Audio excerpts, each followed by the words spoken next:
एक तो वो पीरियड वाला कपड़ा लो जिसको लेना इतना चुभता था, चलने में अजीब सा लगता था कि टांगों के बीच में क्या रख दिया गया है, एंड थोड़ी ही देर में वो गीला हो जाता था, फिर उसको धोना पड़ता था। बदबूदार गंदा सा कपड़ा, उस गंदे कपड़े को बिस्तर के नीचे सुखाना पड़ता था और वो गंदा ही दिखता था सूखने के बाद भी, एंड देन उसी को फोल्ड करके अच्छे से पैंटी में डाल के उसको यूज करना पड़ता था। काफी टाइम तक मैं वो यूज करती रही थी क्योंकि उन दिनों पैड के बारे में मुझे नहीं बताया गया था, मुझे नहीं पता था, उतनी अवेयरनेस थी भी नहीं, और देखा जाए तो फाइनेंशियल हालत भी इतनी अच्छी नहीं थी कि पैड के बारे में सोचे, क्योंकि उन दिनों ऐसा लगता था कि, ऐसा मैं अज्यूम कर रही हूँ कि pad will be expensive, so that's why जो बेडशीट पुराने कॉटन के होते थे वही यूज करते थे, री यूज करते थे। एनवायरमेंट के लिए तो ये काफी सही था, लेकिन पर्सनली टीनेजर हो तो ये सही नहीं है। तो आपको ये सब दिक्कतें आई एम श्योर नहीं झेलनी पड़ेंगी। अब के बच्चों को अगर टीवी में पैड नजर आते हैं एड्स में, तो उनको पता है कि ये किस काम के लिए है, लेकिन फिर भी उसको कैसे यूज करना है, पेन होता है तो क्या करे, या दाग ना लगे उसके लिए क्या करे, ऐसी बहुत सारी चीजें हैं जिसके बारे में लोग आमतौर पर बात करते नहीं है। ये अभी भी एक टैबू है इंडिया में, बहुत सारे मिथ है, अनगिनत मिथ है। मैं उसके बारे में अलग से वीडियो ऑलरेडी मैं बहुत सारी बना चुकी हूँ, वो आप देख सकते हैं। चलो हैक्स की बात करते हैं।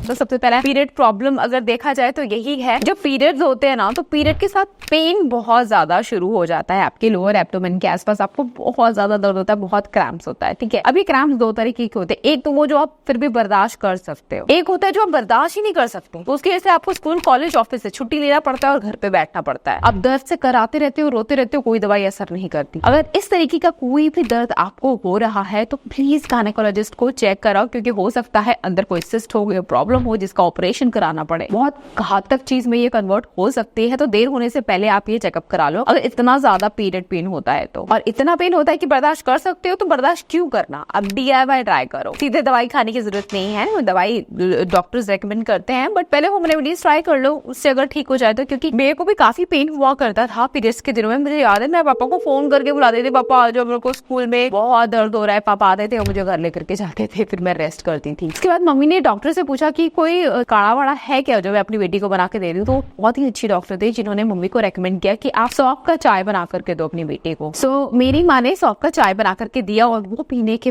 बाद मतलब with in half an hour मेरे पीरियड्स का पेन हमेशा खत्म हो जाता था। सौंफ का चाय बनाने के लिए सिंपली आप 1 कप पानी के अंदर 1 चम्मच सौंफ डाल दो, उसको अच्छे से उबाल दो। अगर आपको टेस्ट थोड़ा सा अच्छा नहीं लगता है तो उसके अंदर थोड़ी सी मिश्री वगैरह डाल सकते हो ताकि थोड़ा सा मीठापन आ जाए तो आपको पीने में इजी रहे। जब सौंफ पानी में उबल जाता है तो उसको छान करके पी लो। 5 मिनट में ये चाय बन के तैयार हो जाती है, एंड क्या कमाल का नुस्खा है ना, ट्राई जरूर करना। अगर सौंफ यूज नहीं करना है तो आप कोरिएंडर सीड्स भी यूज कर सकते हैं, सेम प्रोसेस।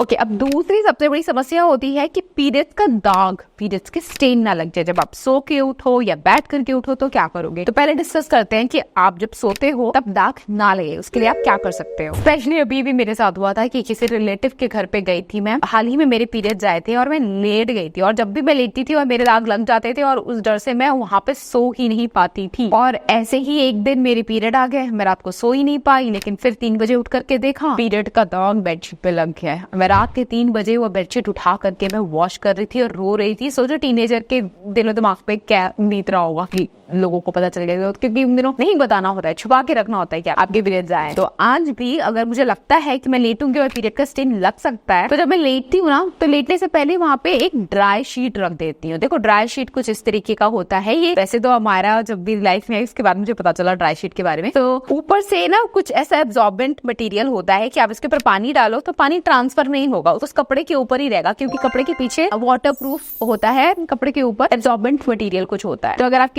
कितने भी पीरियड का ब्लड गिर जाए, पानी गिर जाए, कुछ भी कर लो, वो जो ड्राई शीट आपने बिछाई होती है उस ड्राई शीट को पार करके पीरियड का स्टेन आपके बेडशीट पे नहीं लगेगा कभी भी। तो ये भी बहुत कमाल की चीज है। जिनके घर में बच्चे होते हैं वो तो ड्राई शीट यूज करते ही हैं बेबी के सुसु से प्रोटेक्ट करने के लिए बेडशीट को, बट अब तो ये मैं अपने लिए भी यूज कर लेती हूँ। और अगर ड्राई शीट पे पैसे इन्वेस्ट नहीं कर सकते हो तो जो मोटा टॉवल होता है ना, पुराना सा कोई भी घर में मोटा टॉवल आपका होगा, आप वो ले लो, उसको बिछाओ और उसके ऊपर सो जाओ। ठीक है, तो टॉवल के ऊपर ही लगेगा जो लगेगा, बेडशीट के ऊपर नहीं लगेगा। टॉवल फिर भी छोटा है, उठा करके धोना आसान है, पूरा बेडशीट आपको धोना नहीं पड़ेगा। या ये भी नहीं कर सकते हो तो सिंपली न्यूज पेपर डाल दो। ठीक है, न्यूज पेपर मतलब एकदम, ये तो एकदम चीपेस्ट सोल्यूशन है। जब कुछ भी ना समझ आए, कुछ भी आसपास ना हो, न्यूज पेपर या प्लास्टिक कुछ भी डालो और सो जाओ उसके ऊपर। वो जो प्लास्टिक नहीं आते टेबल के प्लास्टिक कवर, वो भी डाल के सो सकते हो। दो। तो देखो आपकी सोते टाइम लीकेज की प्रॉब्लम तो मैंने सॉल्व कर दी। अब अगर आप बैठे हो स्कूल कॉलेज ऑफिस में तो थोड़ी ना ड्राई शीट लेकर के घूमते रहोगे कि दीदी ने बोला था ड्राई शीट लगाओ तो लगा लूंगा, तो फिर सबको पता चल जाएगा पीरियड्स आए हो, तो थोड़ा अजीब ही लगेगा ऐसे ड्राई शीट लेके घूमना। तो ऐसे में आप पीरियड प्रूफ पैंटी, जो कि एक्चुअली वाटर प्रूफ पैंटी होती है, वो आप ट्राई कर सकते हो। तो उसमें क्या होता है कि वो कुछ ऐसे फैब्रिक का बना होता है कि अगर आपने वो पैंटी पहनी है और आपका पीरियड का ब्लड बैठते हुए उठते हुए जस्ट पीरियड्स आपके आ गए, आपने पीरियड प्रूफ पैंटी पहनी है, तो पीरियड का ब्लड ट्रांसफर नहीं होगा, पैंटी में गिरेगा लेकिन पैंटी से बाहर आपके कपड़ों में ट्रांसफर नहीं होता है। देखो मैं यहाँ पे पानी गिरा करके भी दिखाऊंगी, एकदम ऐसा लगा कि रेनकोट पे पानी गिर रहा है। अभी रेनकोट आप पहनते हो, पानी ऊपर से फिसल जाता है ना, अंदर नहीं जाता बॉडी के, वैसे ही होता है। तो आपने पीरियड प्रूफ पैंटी पहनी है तो आपको उठ के जाने में, ऑफिस स्कूल में कहीं भी आपको पीरियड का स्टेन का डर नहीं सताएगा।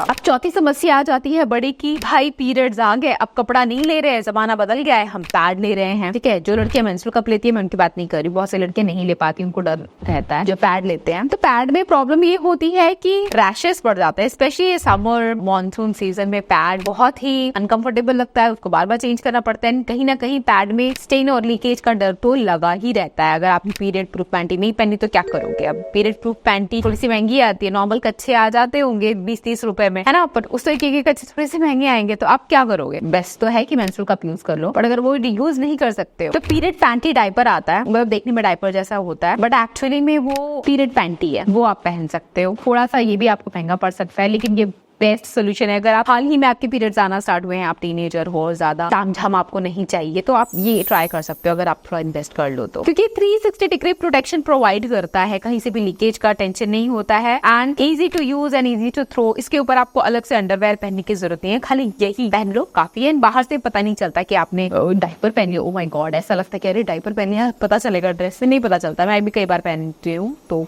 It's comfortable. एंड मेरी बेटी को अगर पहली बार पीरियड्स आते हैं तो मैं उसको ये पीरियड डायपर ही उसको यूज करने के लिए दूंगी, क्योंकि बहुत कन्वीनियंट होते हैं। फिर धीरे धीरे I switch to menstrual cup.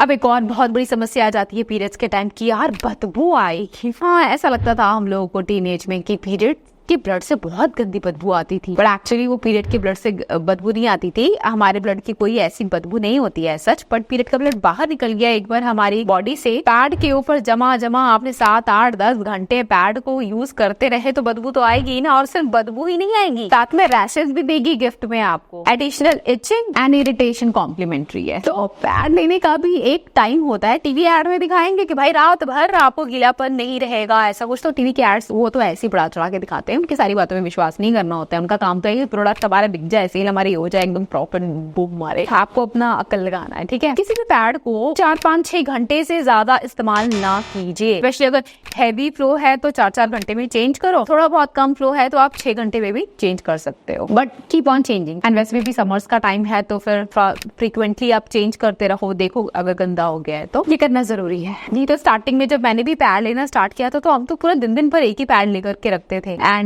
फिर स्मेल की प्रॉब्लम हो जाती थी एंड इरिटेशन, रैशेस। अच्छा, कई लड़कियों को देखा है कि उनको लगता है कि बदबू आ रही है पैड से तो परफ्यूम मार लेती है अपने वजाइनल एरिया के आसपास। भाई नहीं, परफ्यूम में बहुत सारे केमिकल्स होते हैं। अपनी पर्सनल लाइफ में परफ्यूम तब भी मैं यूज करती हूँ जब मुझे लगता है कि या तो स्मेल आ रही है या मुझे जरूरत है, कहीं मैं बाहर जा रही हूँ and I want to smell good so I use. Otherwise मैं फटकरी रब कर लेती हूँ अपने अंडर आर्म्स पे, या नींबू लगा लो। परफ्यूम में बहुत केमिकल्स होते हैं, बिल्कुल अवॉइड करो। एंड इंटीमेट बॉडी पार्ट्स में तो बिग नो।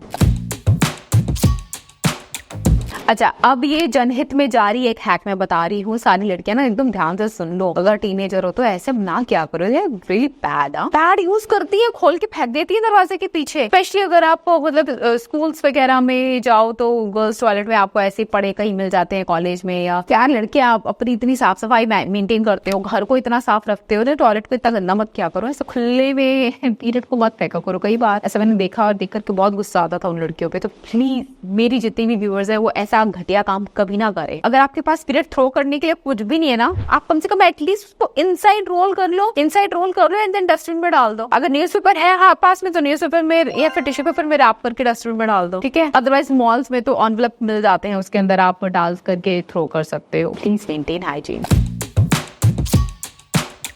अब एक प्रॉब्लम और आ जाती है, पीरियड्स के दिनों में आपके बहुत सारे पिंपल्स आना स्टार्ट हो जाते हैं, है ना, और बॉडी बहुत वीक फील करती है, लेथार्जिक, एकदम सुस्ती आती है, कुछ करने का मन नहीं करता है। एंड ऐसे में फिर आप सोचते हो कि क्रेविंग हो रही है, चल यार केक खा लेती हूँ, पेस्ट्री खा लेती हूँ, पिज्जा, बर्गर, कोल्ड ड्रिंक। अरे भाई नहीं, ये तो विपरीत फूड है, इनको तो बिल्कुल खाना ही नहीं है। Junk food, processed food. Periods के दिनों में आपकी बॉडी को न्यूट्रिशन चाहिए, एनर्जी चाहिए, तो ये सारे फूड्स मत खाना, ठीक है। तो आपको घर का फ्रेशली कुक्ड होम फूड खाना है, घर का बना हुआ खाना, डीप फ्राइड नहीं, ठीक है। नेक्स्ट प्रॉब्लम है कि समर्स में पीरियड्स की देखभाल कैसे करें। पीरियड्स में अपनी देखभाल बेसिकली कैसे करोगे आप? तो देखो समर्स में क्या होता है, डिहाइड्रेशन बहुत ज्यादा, हम धूप में भी नहीं जाते हैं, घर में बैठे बैठे डिहाइड्रेशन हो जाता है, इतनी गर्मी। तो हाइड्रेशन इज द की। दिन भर अपने आप को हाइड्रेट करते रहो, क्योंकि एक तो हमारा ब्लड इतना जा रहा होता है, इतना ब्लड लॉस हो जाता है, बॉडी इतना वीक फील करती है, तो भाई आपको दिन भर में कुछ खाते पीते रहना चाहिए। इसका मतलब नहीं कि फ्रूट जूस बैठ करके पी लो, फ्रूट जूसेस नहीं पीने, आपको होल फ्रूट खाना है, ठीक है, हाइड्रेशन के लिए। पूरा वाटरमेलन खा रहे हो तो पूरा वाटरमेलन खाओ, वाटरमेलन का जूस निकाल करके मत पियो, ठीक है, क्योंकि जूस आप किसी भी फ्रूट का बनाते हो तो फाइबर अलग हो जाता है, एंड फाइबर अलग हो गया, खाली उसका पानी फ्रूट का पानी पिया तो उसके अंदर सिर्फ शुगर होता है, एंड शुगर से आपको कुछ भला नहीं होने वाला है, ठीक है। शिकंजी वगैरह आप पी सकते हो, छाछ, बटर मिल्क, सत्तू का पानी, डिटॉक्स वाटर, बहुत सारे ऑप्शन है। एंड समर में बहुत ज्यादा पसीने आते हैं, तो अपने अंडरवेयर को भी टाइम टू टाइम चेंज करते रहो, ठीक है। ऐसे गीले स्वेटी अंडरआर्म्स मत पहनना, पीरियड्स हो या ना हो। अच्छा देखो, हर बार पीरियड्स के पेन में आप ये सॉफ्ट का पानी बना के नहीं पी पाओगे अगर आप घर से बाहर हो। तो आप क्या कर सकते हो, अगर आपकी डॉक्टर कोई मेडिसिन प्रिस्क्राइब करती है तो आप वो ले लो, अदरवाइज हॉट वाटर बॉटल है, इस तरीके के क्लाउड्स यूज कर सकते हो। उनको ऐसे करते हो ना, इसके अंदर कुछ सिल्वर टाइप का कुछ होता है, उसको ऐसे करो तो वो हीट इंस्टेंटली आपको देना स्टार्ट कर देता है, उसकी गर्माहट से पीरियड पेन में रिलीफ मिलता है। या इस तरीके के पीरियड पैचेस मिलते हैं, इन पैचेस में ग्लू होता है, स्टिक करो एंड वो धीरे धीरे गर्म हो जाता है, हील करता है आपकी बॉडी को। ये अलग अलग टाइप्स में होते हैं, तो बहुत सारे तरीके हैं, आप जिसमें कंफर्टेबल हो, जो आपको सही लगे वो आप ट्राई कर सकते हो। आई थिंक मैं 15-20 से भी ज्यादा हैक्स आपको बता चुकी हूँ पीरियड से रिलेटेड। अगर ये वाली वीडियो किसी टीनेजर को आप दिखाते हो या जिस भी लड़की पीरियड से रिलेटेड कोई समस्या है तो नहीं होगी, आई एम श्योर मैंने सारे पॉइंटर्स को कवर किया है। कॉटन का अंडरवेयर पहनना ये बोलने की जरूरत नहीं है, पीरियड्स हो या ना हो। ये फैंसी, लेसी, ग्लॉसी ये अंडरवेयर तो भाई अपने उन दिनों के लिए छोड़ दो, अब उन दिनों समझ गए ना। और डेली नहाना, ये लास्ट हैक बा, क्योंकि कुछ धर्म में ऐसी मान्यताएं होती हैं कि पीरियड्स के दिनों में रेगुलर आपको नहीं नहाना चाहिए। एक तो कोने में भेज देते हैं, किचन में नहीं जाने देते हैं, बिस्तर पे नहीं बैठने देते। यार यार कितना अत्याचार करते हो यार। वो दिन और वो जमाने गए जब ऐसा हुआ करता था महिलाओं के साथ, और वो ऐसा इसलिए होता था क्योंकि उन दिनों पीरियड्स की हाइजीन मेंटेन करने के लिए कोई सुविधाएं ही नहीं थी। पर आज यार आपका बाथरूम है, प्लम्बिंग सिस्टम अच्छा बना हुआ है। पहले की तरह थोड़ी ना कि नदी में हम जाएंगे नहाने के लिए और पीरियड के ब्लड की पूरा नदी गंदा कर देंगे, इसीलिए एक कोने में बिठा देते थे महिलाओं को और बोलते थे नहाओ मत, नहाओगे तो पानी गंदा हो जाएगा। अभी आप नहाओ अपने बाथरूम में, आप थोड़ी ना नदी में नहाने जाओगे, नदी में नहीं नहाने जाना है आपको। ऑल्दो आप स्विमिंग भी कर सकते हो पीरियड्स के दिनों में if you use menstrual cup. हाँ, तो मैं बहुत सारे हैक्स बता चुकी हूँ। मुझे नहीं लगता इस वीडियो को देखने के बाद कोई और पीरियड हैक की वीडियो आपको देखने की जरूरत है। स्टिल अगर आपके पास कोई भी क्वेरी या डाउट होगा रिलेटेड टू पीरियड्स, तो भी नेशनल पे गर्ल्स टॉक से रिलेटेड सारी बातें की जाती हैं, क्योंकि हम लड़कियों की मदद करने के लिए हमेशा हाजिर रहते हैं। जो प्रॉब्लम मुझे हुई है, मेरी जैसी पार्टियों को हुई, मैं नहीं चाहती किसी को भी हो यार। प्लीज आप अपने एक्सपीरियंस एंड हैक्स भी मेरे साथ जरूर शेयर किया कीजिए। And thanks for watching. I'll catch you again. Till then, bye guys.